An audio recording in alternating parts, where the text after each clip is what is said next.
Hey guys, welcome back. If you're new, hi, welcome. My name is Faith. And today's video will be about my birth story. Sorry if I'm a little awkward. I'm very nervous. So bear with me, please. This is like my 12th time recording this, but it's all good. It's all good. I'll manage to get it. So first thing is at, I would say, oh my gosh, 34 weeks, I ended up going to labor and delivery to go get checked because I was spotting, which is kind of normal, but kind of worrisome at that point. So I went to labor and delivery just to get checked and to make sure that everything's okay with him and things like that. So when I went, I ended up getting checked and I wasn't dilated at all. Everything was pretty much fine. They said that Elliot was dehydrated or he didn't have enough amniotic fluid in there. And so they hooked me up to, what are those things called? You put in like your hand or your arm. I totally blanked. I forgot what they're called, but you know, they transfer like liquids and fluids into your body. And I got one of those and I was there for a while and they were monitoring my contractions and his heartbeat. And I was having like mild contractions at that point, ones that I honestly couldn't even feel, which weren't going to do anything for me to start getting in labor, which were basically called Braxton Hicks, but I couldn't feel anything. So we got scheduled for another appointment with my doctor, and they found out that Elliot had an arrhythmia. And I've never heard of an arrhythmia.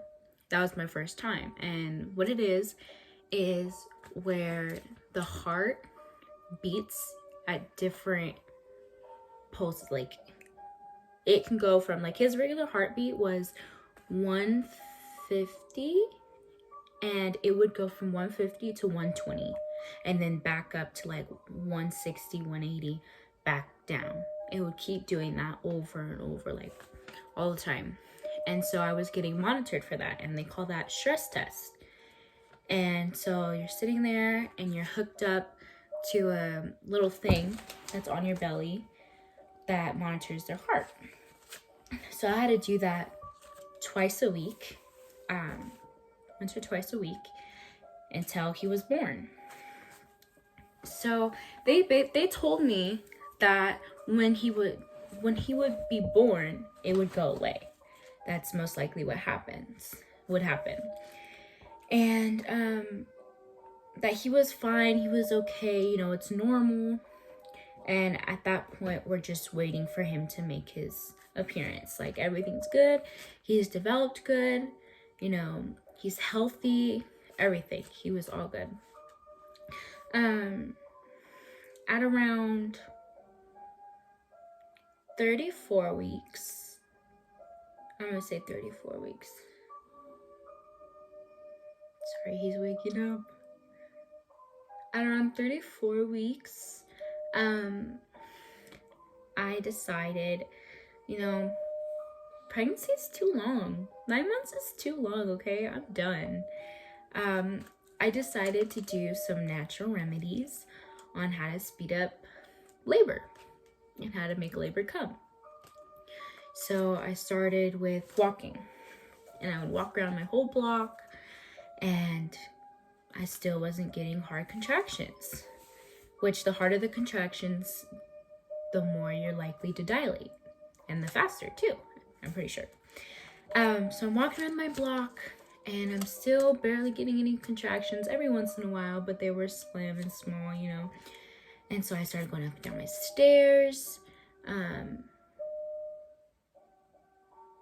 guys.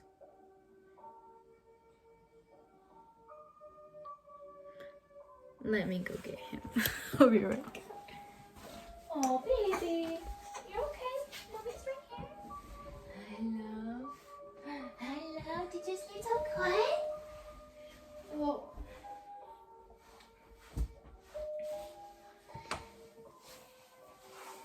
And I'm back with the sleepy boy.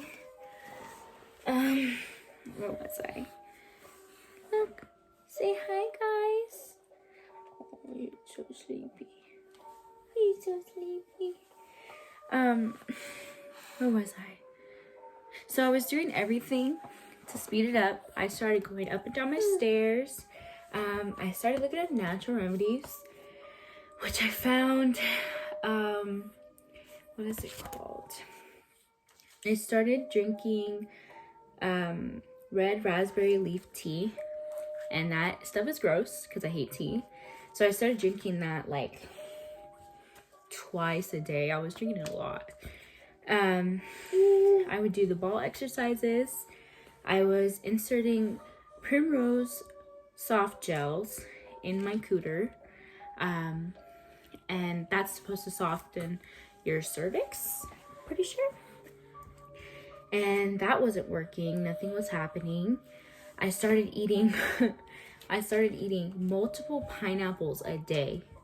I would blend them up, the core and everything, blend them up, drink them like a smoothie, eat them just straight, downing them, because that's supposed to help. Didn't do anything but give me cuts on my lips.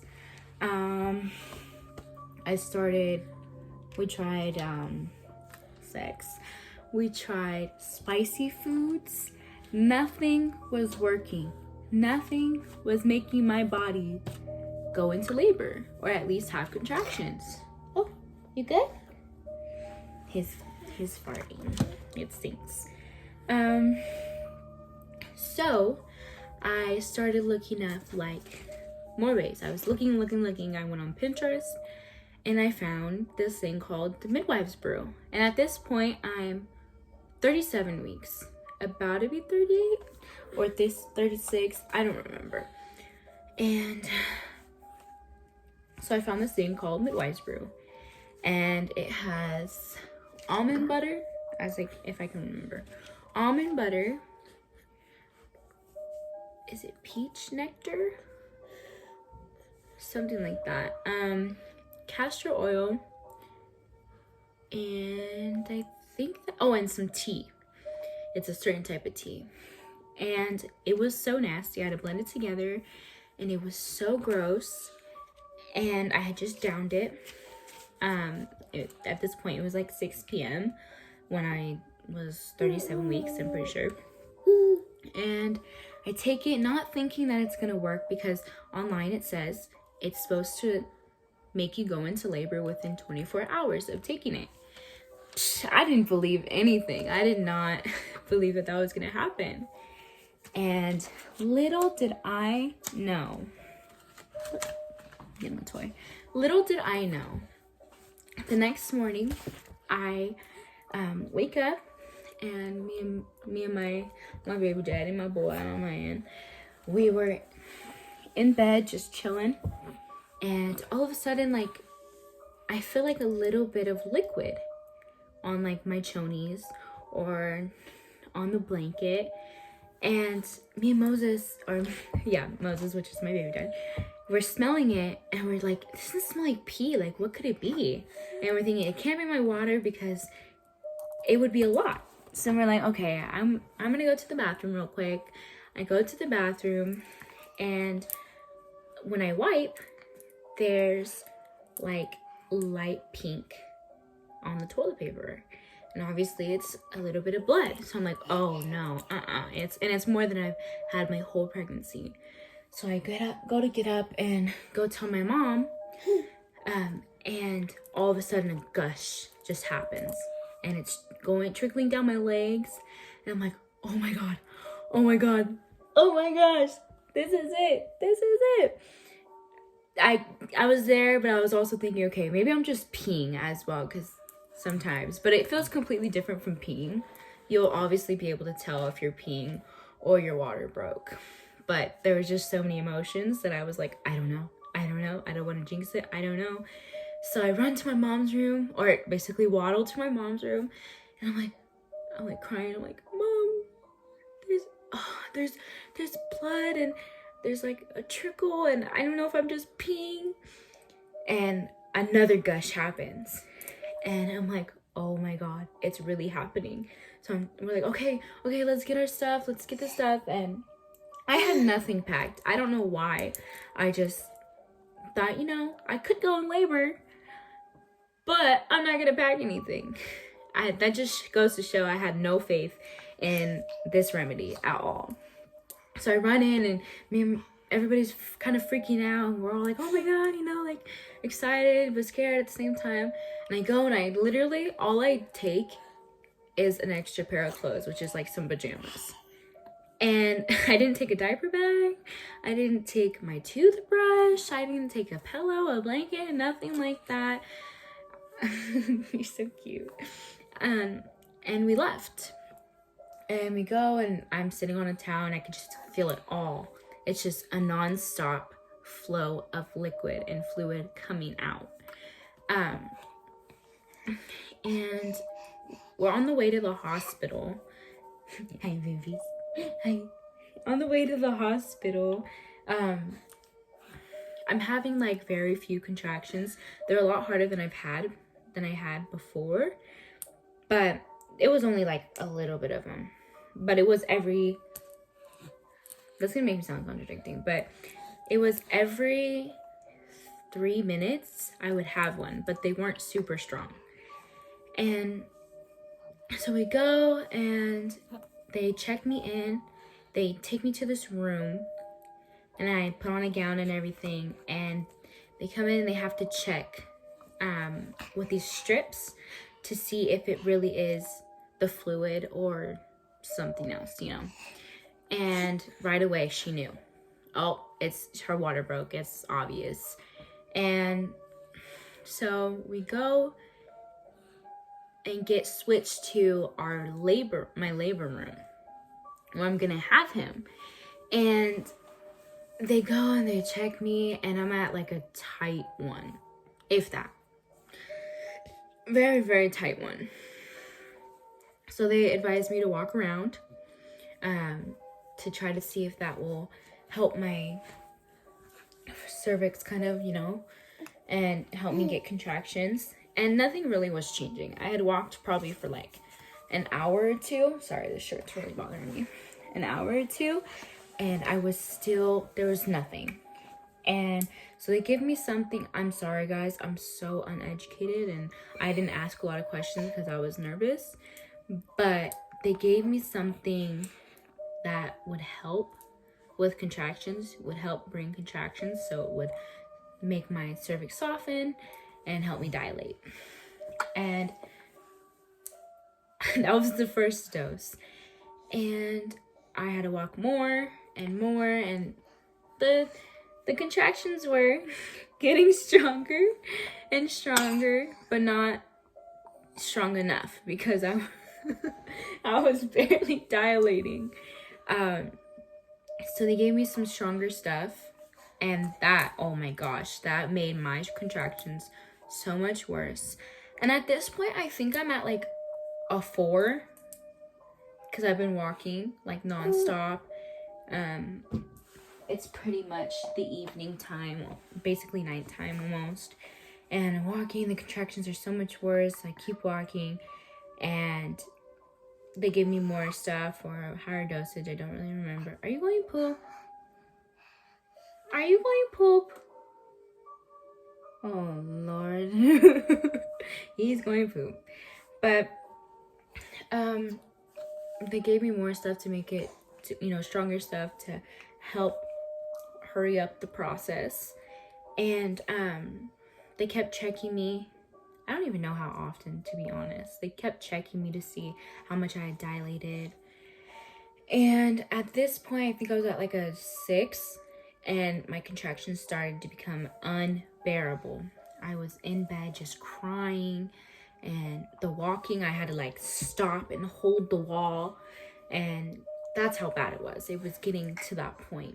And I was like, you know what? They offered me the, what is it called? Epidural. I took it. You know damn well I took it, because your girl is not about to do all that. Nope. So they come in and they give it to me. At this point, contractions are so horrible. I'm there, I'm shaking. I'm in so much pain, I'm crying. And so they come in, they do the epidural. And guys, to answer your questions, epidurals do not hurt. You have a lot more to worry about than an epidural, to be quite real. You don't even feel it go in at all. It's a long needle that goes in your back or your spine, and I didn't feel it. The contractions were too much to even feel it. So at that point, they let the epidural kick in, and they have to give me a catheter. If you don't know what a catheter is, it basically is like this thing, this tube that goes in your pee hole. So, because when you have an epidural, you can't get up. So they give you that so you can pee. You know, I didn't even know when I was peeing, to be real. And I was there, and they were just waiting. I don't even know. They were giving me more stuff so the contractions would be harder and I would dilate more. And then at this point, I was exhausted because we went there at 9 in the morning. We got there at 9 in the morning, and this had been going on until about 9.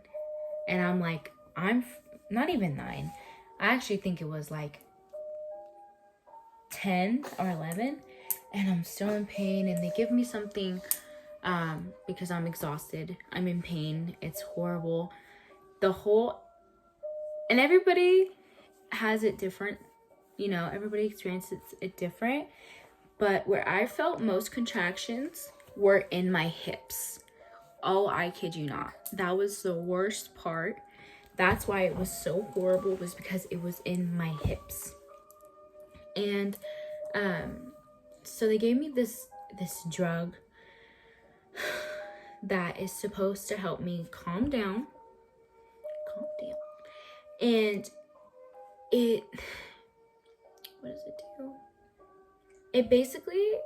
It's supposed to kind of put you to sleep in a way. It makes you drowsy and all this stuff.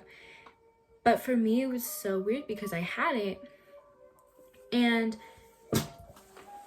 I was awake, but my eyes were closed. I was awake and I could hear everything, but it felt like I was asleep. So it was like the weirdest thing ever. So I think that kind of helped me get through all of it too, because I was so tired, and that helped me relax a little bit. So then in the middle of the night, the contractions are still horrible. Horrible. Didn't get any sleep, barely. You know, the epidural was not working. You know, they give you like this little button on the side that shoots in more, like I don't even know how often, but you can only do it so often. And it wasn't doing anything. I was in so much pain. They kept telling me, oh, the epidural is not going to take away all the pain. Elliot, really? The epidural is not going to take away all the pain. And I'm like, no, really? And they kept telling me that. And I was getting mad because I'm like, I'm in a lot of pain. This doesn't even feel like it's working. You're so excited. And so eventually they ended up having to take out the one in my back and give me a whole new one. That's how bad it was not working. That's how much it was not working. And oh my gosh. And so at that point, it's just unbearable. It's pretty much the next day or very early in the morning. And, you know, my midwives are barely coming in, and that's bothering me. You know, I'm already frustrated and upset because I'm in pain. Really? You remember? Yeah? I was in so much pain. They were just like taking me off. And finally, one lady had came in because they had switched shifts, and this was like very early in the morning. And she texts me, and I'm at like an 8, guys, a freaking 8. And I'm like, this is so painful. Like, I can't do this. I'm crying. And, you know, I'm just literally, guys, I'm begging for my mom. Like, she's there, but I'm like just telling her, like, Mom, I can't. What are you doing? I'm like, Mom, I can't do this. This is so horrible. I'm crying. And, you know, it's just, it was horrible. So this one nurse comes in and she checks me and she sees that my cervix is still there, like on one side. It's still kind of thick.